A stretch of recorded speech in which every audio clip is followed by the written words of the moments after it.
You know, something that I realized, and I have talked about this before, something that I realized was that there's a concerted effort by many people, media and not media, to tell black people negative things about ourselves, whether true or not, to the point that they get us to repeat it, right? And this, what I'm about to talk about, is just another instance of that. And I've been talking about it with the financial stuff for a while. Let's talk about education, though. Let's talk about education. People will tell us things, and I talked about it with the Edward Bernays and the crack thing, where people are like, oh, black people just smoked crack, or you know, they didn't do coke because it cost too much. Like, it's a lot. But so then let's look at education, right? You know, there's always been this thing where it's like, hey, black people couldn't read and write because it was illegal. And there were some anti-literacy laws, right? But the way people talk about black literacy in antiquity, in history, they make it seem like it was just a total ban on black people learning to read. And it wasn't. And before I go further, let me just read to y'all the anti-literacy laws and what was actually going on. The first anti-literacy law was actually in South Carolina, right? And it was in 1740, and it was actually only outlawing. So here's it. South Carolina passed the first law which prohibited teaching slaves to read and write, punishable by a fine of 100 pounds and 6 months in prison. So first of all, this is before even the U.S. is formed, right? This is pre-independence. And this was only in South Carolina. And it was only enslaved black people. If y'all are familiar with South Carolina's history, and this is where books like Sex and Race by J.A. Rogers, I think volume 2, get into this. If y'all are familiar with the history of South Carolina, they used to call they used to call South Carolina Little Africa. There was free black people all over the place in South Carolina back then. Not to say there wasn't slaves. There was huge slave plantations. But there was also more black people in South Carolina than there was white people by far. There was a long gap. There was way more black people in South Carolina. So I'm saying that to say there was a lot of free black people in South Carolina. Meaning they were allowed to read. It was the enslaved ones that wasn't allowed to read. And that was the only state for almost another 100 years. For 90 years in between that, South Carolina was the only state that had it outlawed for slaves only. And what I'm saying that is to say, black people were reading and could read legally almost everywhere in the United States until a few more states started adding it. And I'm gonna read about them too. But so I'm laying, as they say in the criminal court, and as they say in the courtroom, I'm laying foundation here. Let's get into it, right? So and right now what I'm doing is unraveling some of this stuff because I believe it matters. When they tell this story that black people were not allowed to read and write, it makes you think that reading and writing is a newer thing for us. And by newer, I mean post 1865. But we have to understand that just the conditioning to think that black people could not read and write before that is psychological warfare. It's not true anyway, but it's to trick you into thinking that you have an excuse to not do it because for so many 100 years you couldn't do it anyway.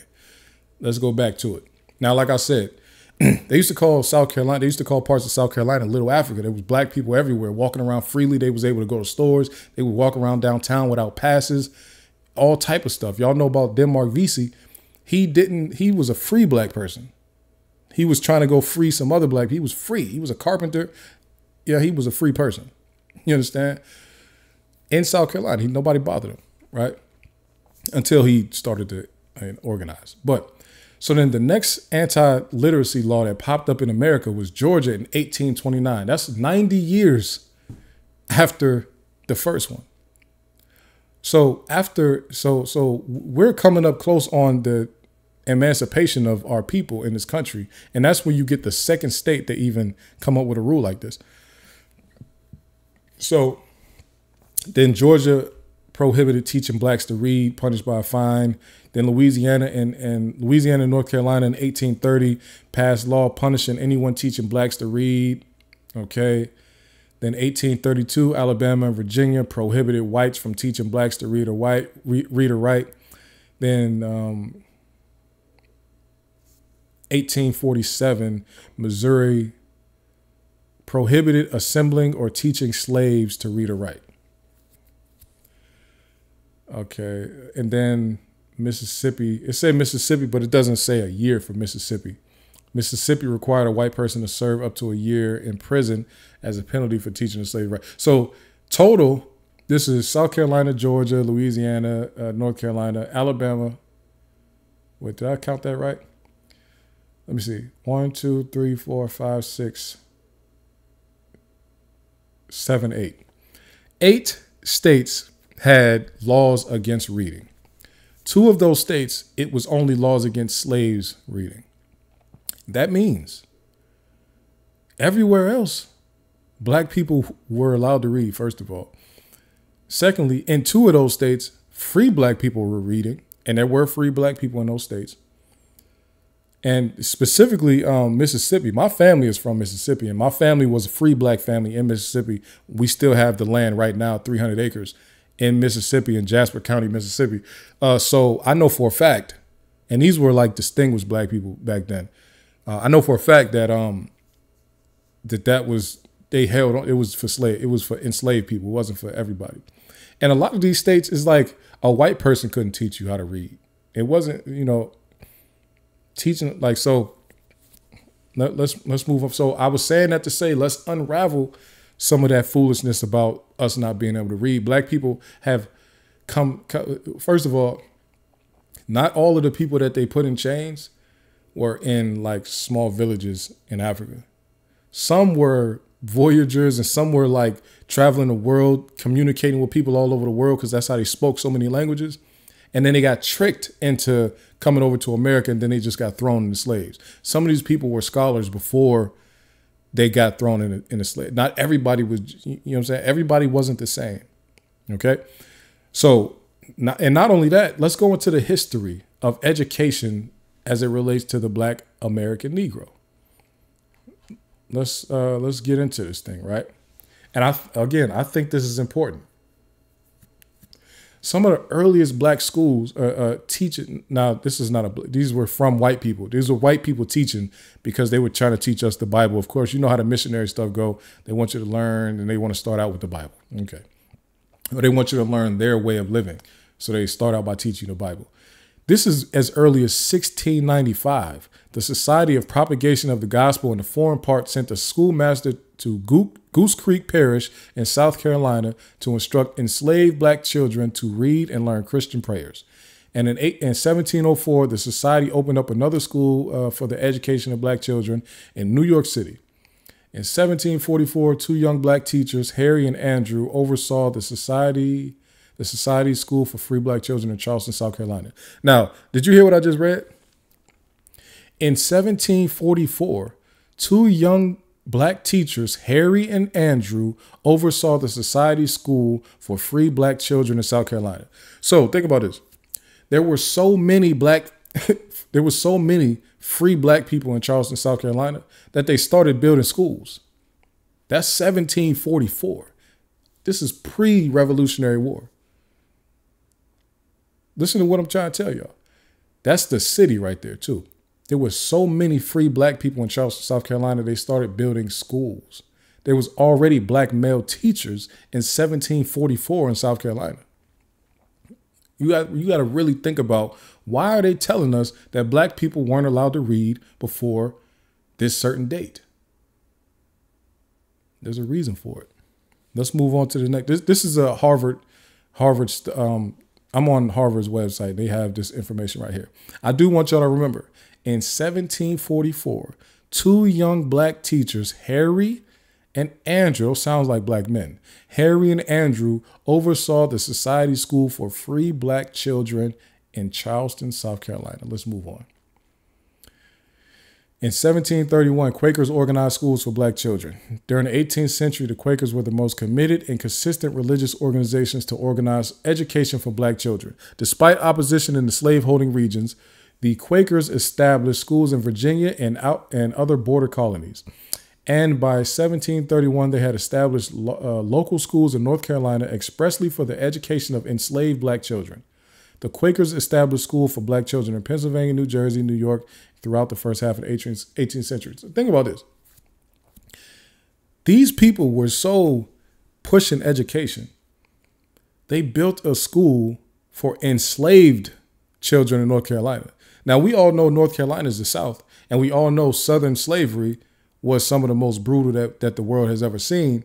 However, enslaved children in 1731 were going to school. So again, I need people to realize there has been a reason that there's so much push to say black people could not read, could not write until 1865. When you see here, this is the history from Harvard University. They had school. So this is for enslaved. You don't even know what the free people was building businesses, doing all type of stuff at this point. The enslaved kids in North Carolina, in this area of North Carolina, were going to school in 1731. See what I'm saying? Let's move on.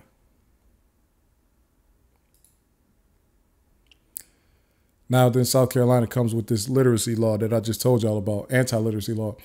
On May 10, 1740, the South Carolina Assembly enacted the Bill for Better Ordering and Governing of Negroes and Other Slaves in the Province. Also known as the Negro Act of 1740, the law prohibited enslaved African people from growing their own food, learning to read, moving freely, assembling in groups, and earning money. It also authorized white enslavers to whip and kill enslaved Africans for being rebellious. Okay. All of this was against the people who were enslaved. None of this applied to the free people. And like I told you, there were so many free people in Charleston, South Carolina. They were building schools in that city. Also, South Carolina is in the South, right? Y'all understand that? And South Carolina has also been known to have some pretty bad slavery, right? However, black people in the 1700s had schools and were teaching other black kids freely. Let's move on. Let's move on. Let's see what else I can find here. Yeah, this is a long one. I don't really want to read this, but it's talking about this school, this first Bray school. So this is pretty much this Bray school, right? These people were also setting up schools in Virginia and Pennsylvania and all over the East Coast and teaching black kids, they're teaching them Christian principles and literacy skills to free and enslave black children. However, unlike the Quakers, the Bray Associates did not believe in abolition and promoted a pro-slavery ideology. So even these white people who were pro-slavery were teaching black kids how to read and write in the, 1700s? Yeah, 1758. Let's keep on going, y'all. Then you got a black school that opens up in 1832, where it says that James Adams, that sounds like a black man. James Adams becomes the school's first black teacher in 1832. Okay. John Chavis, I said Joy. John Chavis, a Presbyterian minister and teacher, is the first black person on record to attend an American university or American college or university. So that was 1799 right there. But, okay. He was a teacher in 1799, okay? Okay. All right, so I don't need to do much more, but I just wanted to go back because now the earliest, what I went back to, the earliest in America where there were black people learning to read and write was in 1695. That was the first one that I went to, right? Everybody agree with that?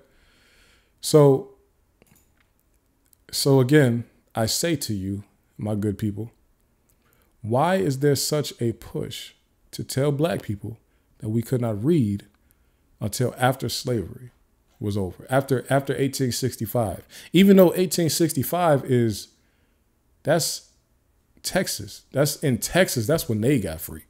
The rest of the country was free before that, but we go by the Juneteenth date. Now, I do think something is interesting here.